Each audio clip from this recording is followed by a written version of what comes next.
चलिएगा, जैसे कि हम लोग 2 चैप्टर पढ़ चुके हैं, आपका कैलेंडर हम लोगों का फिनिश हो गया है और रैंकिंग फिनिश हो गया है। तो आज ये आप लोगों के लिए लाइव क्लास नहीं हो पा रही है, तो लेकिन आप इसको लास्ट तक देखिएगा तो एक चैप्टर आपका ये भी क्लियर हो जाएगा बिल्कुल।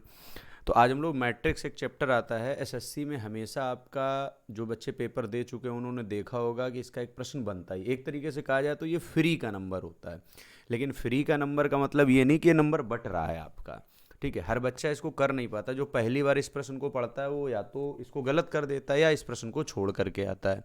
तो जैसा कि हमेशा मैं वीडियो को शुरू करता हूँ तो उसके पहले एक लाइन ज़रूर मैं आप लोगों के लिए लेकर के आता हूँ। तो लाइन देखो लिखी है कि लोग क्या करते हैं ये आपके लिए मायने नहीं रखती है, लेकिन आप क्या करते हैं आपके लिए ये खास होती है। लोग क्या करते हैं ये आपके लिए कोई मायने नहीं रखता, लेकिन आप अपने लिए क्या करते हैं ना, ये आपके लिए खास होती है। ठीक, चलिए थोड़ा मैं बताऊं आपको मैट्रिक्स के बारे में। तो जो बच्चे इसको पढ़ चुके हों उनके लिए बहुत आसान होता है, लेकिन चैप्टर है, नंबर पूरा दिलाता है। तो मैट्रिक्स क्या है समझिएगा इसको। हम लोग अगर बात करें मैट्रिक्स के, तो यहाँ पर आपका सिर्फ आपको इतना ध्यान देना है, पंक्ति और स्तंभ। अब आप कहोगे कि सर पंक्ति क्या होती, स्तंभ क्या होता, तो देखो स्तंभ को अगर हम लोग देसी भाषा में कहेंगे तो कहेंगे खंबा। खंबा, स्तंभ नहीं कहते स्तंभ सा खड़ा है, मतलब खंबे सा। और पंक्ति आपकी ये हो गई। मतलब अगर हमारे पास कोई मैट्रिक्स इस तरीके से बना करके दी जाए, इस तरीके से मैट्रिक्स आपको बना करके दी जाएगी, सब कुछ वो लिख करके देगा। मैं बस आपको प्रारूप बता दूंगा कि कैसे उस प्रारूप को आप सेट करेंगे, आंसर आ जाएगा। मान लो हमने यहाँ पर लिख दिया नंबर 0 1 2, यहाँ पर लिख दिया 0 1 2, ये आपका लिख दिया ABC, फिर यहाँ लिख दिया A, यहाँ B, यहाँ C, फिर ये लिख दिया CBA। अब अगर मैं यहाँ पर एक छोटी सी बात कहूँ कि आपको जो कोड करना है बेटा वो पहले करना है, पहले आपका होना चाहिए क्या, पंक्ति, और फिर क्या होना चाहिए, स्तंभ। तो ध्यान दीजिएगा जो प्रश्न आपको दिया जाएगा उसमें ऊपर आपको ये लिख करके दे दिया जाता है। 99% यही लिखा होता है। 1% केस में ये भी लिखा हो सकता है कि पहले स्तंभ और फिर पंक्ति। तो आप ये नहीं कह सकते हो कि ऐसा नहीं हो सकता है। तो ऊपर जो लाइन दी जाएगा उसको जरूर आप एक बार पढ़ लीजिएगा कि वो पहले पंक्ति की बात बोल रहा है या पहले स्तंभ का। जैसे यहाँ पर उसने क्या कहा है, पहले पंक्ति। तो अगर पहले पंक्ति बोला है यहाँ पर, तो आप क्या करेंगे देखिएगा, आपका पूरा फोकस पहले किस पर रहना चाहिए, पंक्ति। तो पंक्ति तो आपकी यही है सब, और फिर आपका फोकस किस पर होना चाहिए, स्तंभ। स्तंभ आपके ये हैं। अब जैसे हमें ए का कोड चाहिए, तो पहले उसने क्या कहा, पहले पंक्ति। तो हम जैसे ही ए पर गए, ये हमारा ए है, तो पहले हमने पंक्ति की तरफ नज़र की तो हमें क्या मिला, 0। फिर हमने स्तंभ की तरफ नज़र की तो फिर हमें क्या मिला, 0। इसका मतलब ए का कोड हो गया क्या बेटा हमारा, 0 0। अब अगर हम देखें तो ए यहाँ पर है। अब हमने नज़र की अगर पंक्ति की तरफ तो हमें क्या मिला, 1, तो हमने लिखा 1। और फिर स्तंभ की तरफ नज़र की तो क्या लिखा, 1, तो फिर हमने लिख दिया 1। ऐसे ए के लिए हम बात करें तो पहले पंक्ति में क्या मिल रहा है, 2, और फिर स्तंभ में क्या मिल रहा है, 2। तो आप कहोगे सर ये तो बात वही हो गई, 0 0 1 1 2 2। तो ये जरूरी नहीं कि इसी तरीके के कोड आए। यहाँ पर तो आप पहले पंक्ति लिखते या स्तंभ लिखते तो कोड में कोई फर्क नहीं पड़ता। जैसे देखिए फर्क क्या पड़ेगा अगर हम बी की बात करें, तो बी ये लिखा है, तो बी में अगर पहले हम लोग पंक्ति की बात करेंगे तो क्या मिलेगा, 0, और फिर स्तंभ की बात करेंगे तो क्या मिलेगा, 1। अब देखिएगा अगर हम पहले स्तंभ और फिर पंक्ति लिखते तो कोड क्या हो जाता है, 1 0, जबकि हमारा क्या कोड आया, 0 1। तो जिस तरीके से उसने वहाँ पर दिया गया है उसी तरीके से हमें कोड करना होगा। तो इस तरीके से मैं उम्मीद कर रहा हूँ कि आप ये बात तो समझ गए होंगे। नॉर्मल सी बात है आपकी कि कोड निकालने का क्या प्रोसेस होना चाहिए वो मैंने बता दिया। बस आपको क्या देखना है कि पहले प्रश्न में ये देख लीजिएगा क्या लिखा गया। मैं आपसे फिर कहूँगा कि 99% यही लिखा जाता है कि पहले पंक्ति और फिर स्तंभ। पहले पंक्ति का मतलब है पहले आपको इधर नंबर फोकस करना, फिर आपको ये नंबर फोकस करना है। जैसे यहाँ पर एक मैट्रिक्स दी गई है, मैंने यहाँ पर एक प्रश्न पूरा बना दिया गया और उसने कहा कि भाई ये बताइएगा FARM का कोड क्या होगा। तो देखो इसके लिए वो क्या देगा, हमें विकल्प देगा 4। उन विकल्पों से ही हम आंसर दे सकते हैं, हम अपनी तरफ से आंसर नहीं दे सकते इसका। फिर इस बात को ध्यान रखिएगा, कभी भी इसके आंसर आप अपनी तरफ से नहीं देंगे कि आपने क्या किया, FARM का कोड निकाला और आंसर टिक कर दिया। आपको उनके विकल्प देखने होंगे कि उनके विकल्प में हमारा कौन सा आंसर बिल्कुल सही मिलेगा। यहाँ पर अगर मैं अभी विकल्प की बात नहीं कर रहा हूँ, मैं आपको कोड निकालना सिखा रहा हूँ कि अगर मुझे एफ का कोड निकालना हो तो देखिएगा एफ ये लिखा आपको दिख रहा होगा। अगर हम पहले पंक्ति और फिर स्तंभ की बात करें तो आप कहोगे सर क्या होगा, 0 0, तो 0 0 हो गया, फिर कामा लगा दिया। अब देखिए एफ पहली लाइन में है नहीं तो दूसरी लाइन में एफ मिला, तो आप जाइएगा देखिएगा पंक्ति और स्तंभ, तो क्या मिलेगा हमें 1 और 2 आपका। फिर देखिएगा एफ ये लिखा तो हमने जैसे ही पंक्ति की तरफ नज़र किया तो 2 मिला, और स्तंभ की तरफ देखा तो क्या मिला, 4 मिला, तो हमने कोड कर दिया क्या बेटा 2 और 4। ऐसे ही एफ हमने फिर देखा, यहाँ पर लिखा तो क्या कोड हो गया हमारा 3 और आपका क्या हो गया 1। फिर हमने एफ को देखा तो नज़र की हमने क्या मिला आपका 4 और 3। हम क्यों एफ का कोड निकाल लें, क्योंकि हमारे प्रश्न में एफ है, तो हमें इतना पता चल गया कि एफ का कोड या तो 0 0 होगा या 12 होगा या 24 होगा 31 होगा 43, इनके अलावा कोई भी कोड एफ का नहीं हो सकता है। उसके बाद देखिएगा दूसरा क्या दिया गया ए। अगर हम लोग ए का कोड निकालने की बात करें तो देखिएगा ए का कोड अगर हम लोग निकालने की बात करें तो ए का भी प्रोसीज वही आपका। ए देखिएगा कहाँ पर लिखा, पहले वाले में तो है नहीं, दूसरे वाले में है आपका, तो कोई बात नहीं, तो क्या हो जाएगा बेटा 5 5।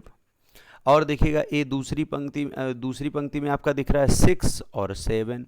फिर ए दिख रहा है बेटा क्या आपका 7 9। फिर ए दिख रहा है 8 6। फिर ए दिख रहा है आपका 9 8। देखिएगा ये दो कोड निकल गए। अब अगर हम लोग बात करें तो एफ का निकल गया, ए का कोड निकल गया। अब हम कोड निकाल लेते हैं किसका, आपका आर का। हम चारों को कोड निकाल के देख ले रहे हैं, आर और एम। तो आर का कोड अगर हम लोग देखें तो ये पहले वाले में आर मिला, तो क्या मिला पहले 0 और 4। स्पीड अपने आप मेंटेन हो जाएगी। ये सब कुछ एग्जाम में नहीं करना है, मैं बेसिक आपको पूरी बात सिखा रहा हूँ। आर का कोड आप क्या कर देंगे बेटा 0 4। फिर आर का कोड क्या कर देंगे आप 1 और 1। फिर आर का कोड आपका क्या हो जाएगा बेटा 2 और 3। फिर आर का कोड क्या हो जाएगा 3 और 0। फिर आर का कोड क्या हो जाएगा 4 और 2। क्लियर। अब अगर हम एम की बात करें तो एम भी हमारा देखिएगा पहले वाले पंक्ति में आपका, और एम का कोड क्या हो जाएगा आपका बेटा यहाँ पर हो जाएगा आपका 0 और 2। और एम का कोड क्या हो जाएगा 1 4। एम का कोड क्या हो जाएगा 2 1। और एम का कोड क्या हो जाएगा 3 3। और एम का कोड क्या हो जाएगा 4 0। अब अगर हम लोगों ने कोड निकाल लिए हैं तो नॉर्मल सी बात आ गई। अब हमसे अगर प्रश्न पूछा जाएगा तो वो सीधी सी बात है 4 विकल्प देगा, और उन 4 विकल्पों में कैसे हम लोग आंसर को ढूंढेंगे इसकी ट्रिक भी मैं बता दूंगा, जो आपके लगभग औसतन 80% सवालों में लग जाती है। लेकिन मैं बार बार एक बात कहता रहता हूं कि ट्रिक होती है, 100% श्योर नहीं होती है। आपको बेसिक आना चाहिए इसका। अगर मैं बात करूं यहाँ पर कि इसका आंसर आप कैसे क्लिक करोगे, तो देखिएगा जो कोड हम लोगों ने कोड निकाल लिए। अब हमसे प्रश्न में देखिएगा यहाँ पर पूछा गया है आपका, तो हमें प्रश्न क्या था बेटा FARM, यही कोड था हम लोगों का। तो यहाँ पर हमने क्या लिख दिया F, यहाँ क्या लिख दिया A, यहाँ क्या लिख दिया R, और यहाँ क्या लिख दिया M। अच्छा, कोड हम लोग पिछली स्लाइड में निकाल चुके हैं। जैसे देखिएगा F का कोड 0 0 12 24 31 43 है, तो F का कोड तो 0 0 मिल गया, 12 भी मिल गया बेटा, 24 भी मिल गया और 43 भी मिल गया। इसका मतलब है हमारे चारों ऑप्शन सही है, क्योंकि एफ के तो यही चारों कोड दिए गए और वो चारों हमें मिल गए। अब देखिएगा ए में हमें क्या दिया गया 98 67 67। तो ए का कोड अगर हम लोग नज़र मारेंगे तो देखिएगा 67 भी है आपका और 98 भी है आपका। तो इतनी बात भी क्लियर हो गई भाई, अभी भी ये पूरा ऑप्शन सही है आपका, क्योंकि 98 भी हो सकता है बेटा, 67 भी हो सकता है। मतलब अभी चारों ऑप्शन हमारे बिल्कुल क्या है, क्लियर है। आर के कोड में हमारे क्या लिखा है 23 लिखा, 4 लिखा, 11 लिखा। हम लोग चेक कर लेते हैं। तो आर में देखिएगा 4 भी मिल रहा है और तीनों कोड मिल रहा है। इसका मतलब है कि अभी हमारे चारों विकल्प सही हैं।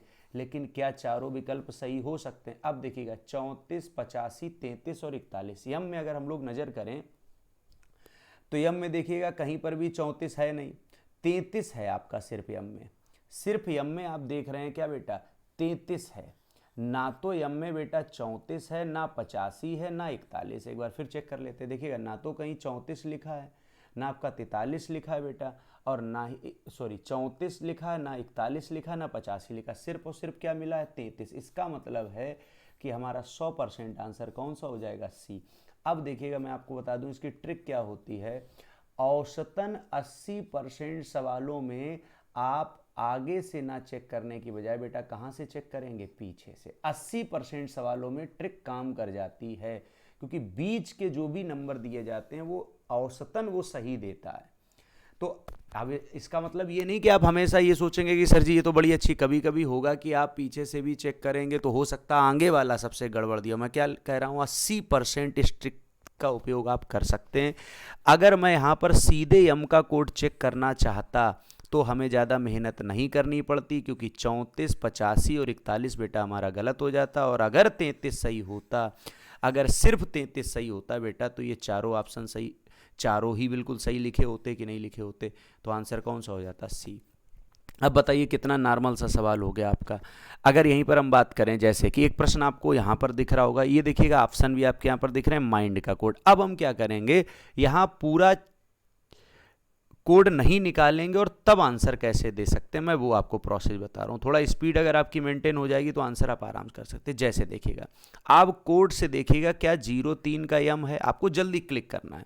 तो आपने नज़र क्या की, ये है बेटा 0 और ये क्या है 3। आपने सीधा 03 देखा और आपको यम मिला, आपने कहा सर ये तो बात अभी सही है। अब देखते हैं क्या 58 पर आई है, तो आपने तुरंत नज़र क्या किया, ये सर है 5 और ये क्या है आपका 8, और देखिएगा आई मिला, इसका मतलब अभी ये भी बात सही है। अब आपने कहा क्या सर 33 पर यन मिलेगा, तो देखिए ये है 3 और ये क्या है बेटा 3, और 3 और 3 पर क्या मिल रहा है बेटा, यल मिल रहा है, जबकि हमें क्या मिलना चाहिए, यन मिलना चाहिए। इसका मतलब ए ऑप्शन हमारा क्या हो गया, गलत। अब अगर ए गलत हुआ है तो अगला नंबर चेक करने की जरूरत ही नहीं। अब देखिएगा 14, स्पीड मेंटेन करनी चाहिए, ये बेटा 1 है, ये आपका 4 है, देखिए एम, इसका मतलब 14 सही है। अब देखिए 75 पर हमें आई मिलना चाहिए, तो बेटा ये देखो क्या है 7 है, ये क्या है 5 है, और देखिएगा यहाँ पर क्या लिखा है ओ, जबकि हमें क्या मिलना चाहिए था आई, इसका मतलब बी ऑप्शन भी गलत हो गया। अब अगर हम बात करें तो 30 पर 3 और 0 पर बेटा एम मिल गया, बिल्कुल सही है। 8 और 6 पर देखिएगा 8 और 6 पर आई मिला, मतलब अभी भी सही है।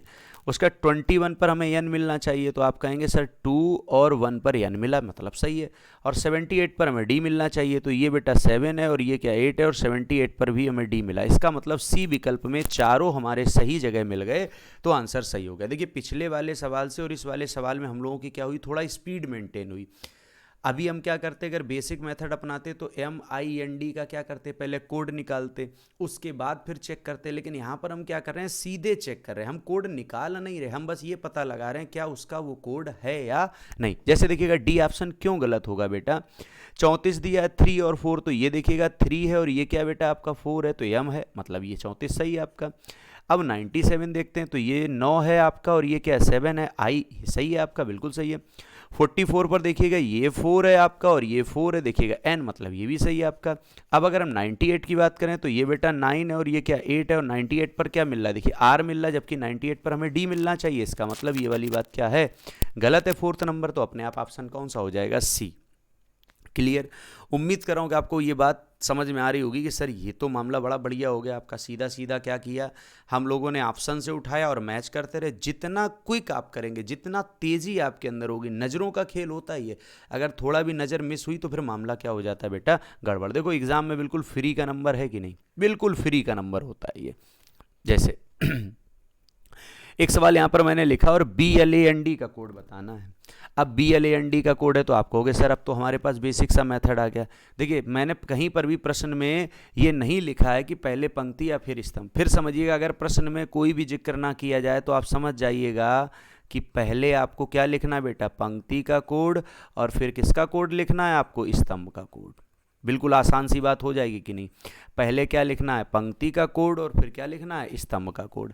अब जैसे हम चेक करें कि 10 कोड किसका है, तो देखिए कैसे चेक करेंगे। 10 मतलब पहले पंक्ति का नंबर फिर स्तंभ का नंबर, देखिएगा B मिला, इसका मतलब भाई सही हो गया क्योंकि हमें B ही चाहिए था।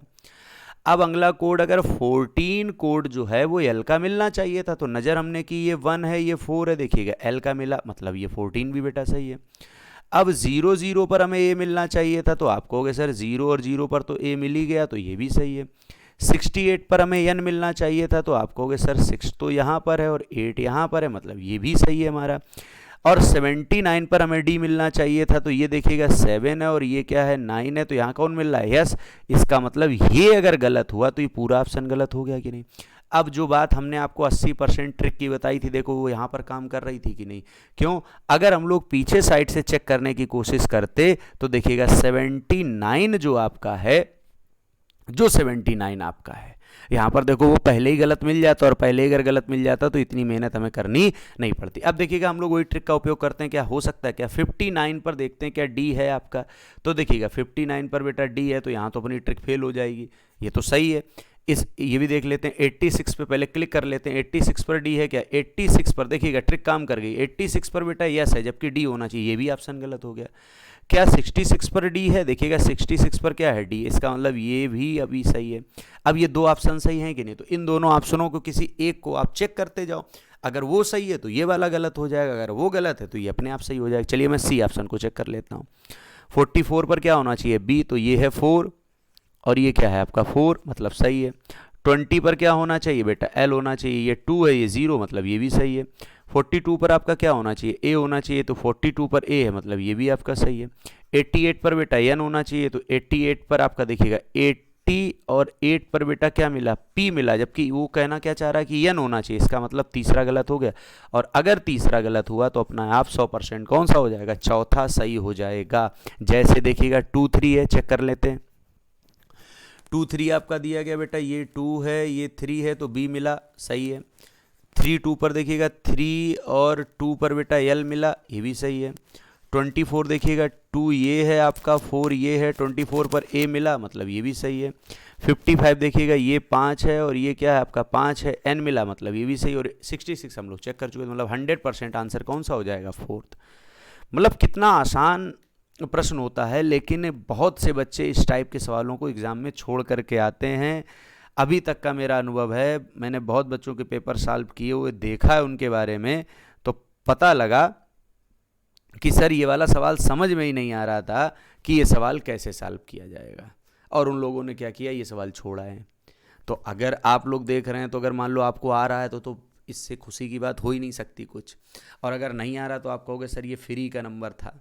अब समझ में आ गया ना? आपके कॉन्सेप्ट बिल्कुल क्लियर है। जैसे ये आ गया, आप कहोगे सर इतनी बड़ी मैट्रिक्स आ गई तो इसको कैसे हल करेंगे? अरे भाई ये देखने में बड़ी लगे, ये देखने में क्या है, बड़ी लगे, लेकिन इसके घाव बड़े छोटे हैं। वो बात नहीं है कि देखने में छोटे लगे घाव करे गंभीर, ये उल्टा है। ये देखने में बड़ी लगे लेकिन इसके घाव बड़े कोमल हैं आपके। देखिएगा कितना आसान, BLOT है आपका भाई, BLOT कितना आसान हो जाएगा। बी का कोड देखो 20, ऐसे चेक करो, ये बेटा 2 है और ये आपका क्या है 0, तो मिला क्या? नहीं मिला ना, तो इसका मतलब ये हो गया मामला आपका क्या? गड़बड़।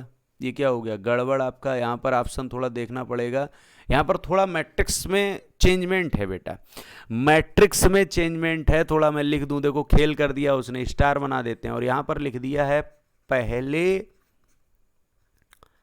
स्तंभ और फिर पंक्ति। यहाँ पर मिस था, लिखा नहीं था आपका। चलिए अब आपके लिए कहोगे सर अब तो हलवा हो गया, अभी तो कठिन लग रहा था, क्यों? क्योंकि कोड मिल नहीं रहे थे। अब देखिएगा 2 0, पहले नजर मारनी स्तंभ पर 2, फिर मारनी पंक्ति पर, देखिए 2 0 पर बी मिला, इसका मतलब मामला सही है।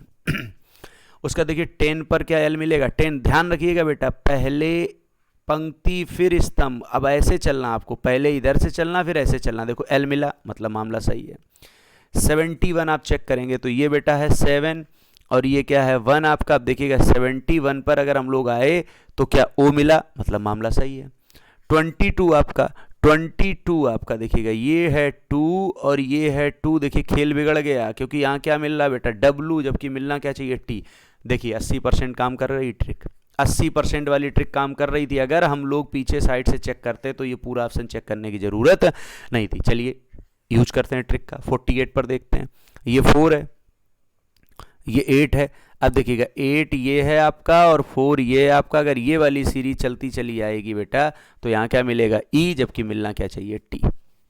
खेल बिगड़ गया, खेल क्या हो गया? बिगड़ गया। अब देखिए 0 3 बेटा, 0 ये है 3 ये है, अगर ये वाली सीरीज ऐसी चलेगी तो T मिलेगा ना, इसका मतलब ये मामला अभी सही हो सकता है। 95 भी चेक कर लेते हैं, अगर 95 गड़बड़ हुआ ना तो काम बन जाएगा। देखिएगा 90 ये है बेटा और 5 ये है आपका, इसका मतलब ये भी मामला सही है। भाई ये तो दोनों ही सही हो गए। अब दोनों में कोई एक चेक कर लो, एक अगर चेक करोगे अगर वो सही है तो दूसरा वाला गलत, अगर वो गलत है तो दूसरा वाला सही। आओ चेक कर लेते हैं इसको, शुरू से ही चेक कर लो आपका। 3 4 देखिएगा, ये बेटा 3 है, ये आपका 4 है, अगर इसको 3 4 से आएंगे, देखिए खेल बन गया। 3 4 अगर बात करेंगे तो बेटा एम का कोड बता रहा है, जबकि हमें 3 4 किसका चाहिए, बी का। इसका मतलब ये वाला गलत हो गया आपका। ये वाला क्या गलत हो गया, 100% आपका डी ऑप्शन सही हो जाएगा। देखो चेक कर लेते हैं, 62 बेटा ये 6 है, ये 2 है, देखो बी मिल रहा है ना 2 के सामने। 25 देखिएगा, ये 2 है बेटा, ये 5 है, देखिएगा 24 एल मिल रहा है, बिल्कुल सही है आपका। 57 आपका, ये 5 है आपका। ये देखो पहले इधर वाला नंबर देखना, ये 5 और फिर 7 देखना, और यहाँ पर ले आना बिल्कुल इंद्रधनुष की तरीके कट मारना, जहाँ कट लग जाए वहाँ पर अक्षर क्या बना, ओ बना, इसका मतलब खेल बन गया हमारा। तो 100% आंसर कौन सा हो जाएगा बेटा, डी आंसर। क्लियर। तो ध्यान रखिएगा, पहले आपको पंक्ति, फिर आपको क्या दे देगा वो स्तंभ, या पहले क्या दे देगा स्तंभ और फिर क्या दे देगा पंक्ति। अब यहाँ पर देखिए प्रश्न की कंडीशन पहले नहीं लिखी हुई थी, इसलिए समस्या आ रही थी। जैसे मैंने पहले पंक्ति और फिर पहले स्तंभ और फिर पंक्ति लिखा, खेल हम लोगों का बिल्कुल सिंपल सा हो गया। तो ये बिल्कुल फ्री का नंबर है बेटा आपके एग्ज़ाम में। मैट्रिक्स है, 2 नंबर का एग्ज़ाम में आता है, और बिल्कुल एक तरीके से नंबर ये हम लोग कह सकते हैं कि बांट रहे हैं वो लोग एग्ज़ाम में। तो कॉन्सेप्ट क्लियर, उम्मीद कर रहा हूँ कि ये चैप्टर आप लोगों को समझ में आ गया होगा। अब आप लोगों को इसकी क्या मिल जाएगी बेटा, सीट मिल जाएगी, पीडीएफ मिल जाएगी, आराम से उसका देखो एक सवाल अगर आपने हल कर लिया ना, तो इसके सब सवाल बेटा वैसे ही होते हैं आपके। तो ये आज आप लोगों की लाइव क्लास नहीं बेटा हो पाई, ठीक है, लेकिन ये चैप्टर आपका कंप्लीट हो गया। ये चैप्टर नंबर हम लोगों का कौन सा था, 3rd। पहला चैप्टर हम लोगों ने कौन सा पढ़ा था बेटा, कैलेंडर। दूसरा चैप्टर कौन सा पढ़ा है, रैंकिंग। तीसरा चैप्टर हम लोगों का क्या हो गया, मैट्रिक्स। और इसके बाद जो हम लोग चैप्टर पढ़ेंगे बेटा वो लाइव क्लास का होगा आपका, ठीक है। किन्हीं कारणों बस आज की क्लास ये लाइव आप लोगों को नहीं मिल पाई, लेकिन लाइव ना मिलते हुए भी बेटा चीज़ें समझ में आई होंगी आप लोगों को। अगर ना समझ में आई हो आप लोगों को तो 9565445443 इस नंबर पर आप मैसेज कर दीजिएगा, ठीक है, व्हाट्सअप कर दीजिएगा कि सर ये वाला चैप्टर मुझे समझ में नहीं आया, तो मैं इसको लाइव क्लास में फिर एक बार और पढ़ा दूंगा। बाद बाकी आपकी क्लास ना मिस हो, इस कारण से आज ऐसी क्लास आप लोगों की रख दी, ठीक है। लाइव क्लास नहीं हो पाई, लेकिन आपका मैंने कहा क्लास मिस ना हो, तो इस क्लास को रख दिया। और जो बच्चे बेटा अभी भी टेलीग्राम में नहीं जुड़े हुए गए हैं, ठीक है, टेलीग्राम ग्रुप में जुड़ जाइएगा। अगर आप नहीं ऐड हो पा रहे हैं, बाद बाकी टेलीग्राम आप अगर सर्च करेंगे टेलीग्राम पर कि रीजनिंग बाई अर्पित सर, तो आपको मिल जाएगा। नहीं अगर मिल रहा है तो आप लोग इस नंबर पर मुझे व्हाट्सअप कर दीजिएगा कि सर मुझे ऐड कर दीजिएगा, मैं आपको ऐड कर दूंगा। मैंने उस दिन भी बताया था, मैं फिर बता रहा हूँ कि अगर कोई भी आपको प्रश्न में दिक्कत आ रही है तो आप टेलीग्राम पर ज़रूर बेटा उसकी पिक सेंड कर दें, पिक्चर सहित सेंड करें। आपका किस एग्ज़ाम में आया है, अगर किसी एग्ज़ाम पेपर का, तो उसकी पिक्चर सेंड कर दें बेटा, मतलब स्पष्ट रूप से वो लिखा हुआ दिखना चाहिए। तो उसके जितने भी डाउट होंगे उसका मैं अलग से एक वीडियो बना दूंगा, लाइव क्लास उसकी भी रखूँगा, तो आपकी वो भी समस्याएं सॉल्व हो जाएंगी।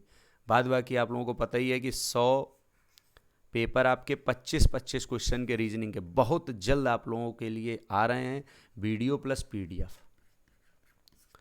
ठीक है। तो अगली क्लास हम लोग मिलेंगे लाइव क्लास में। आज जो चीज़ें आप लोगों ने समझी, प्रयास करिएगा, हल करिएगा। अगर पेपर में वो चीज़ें आएंगी तो उनको कभी गलत ना करना। धन्यवाद।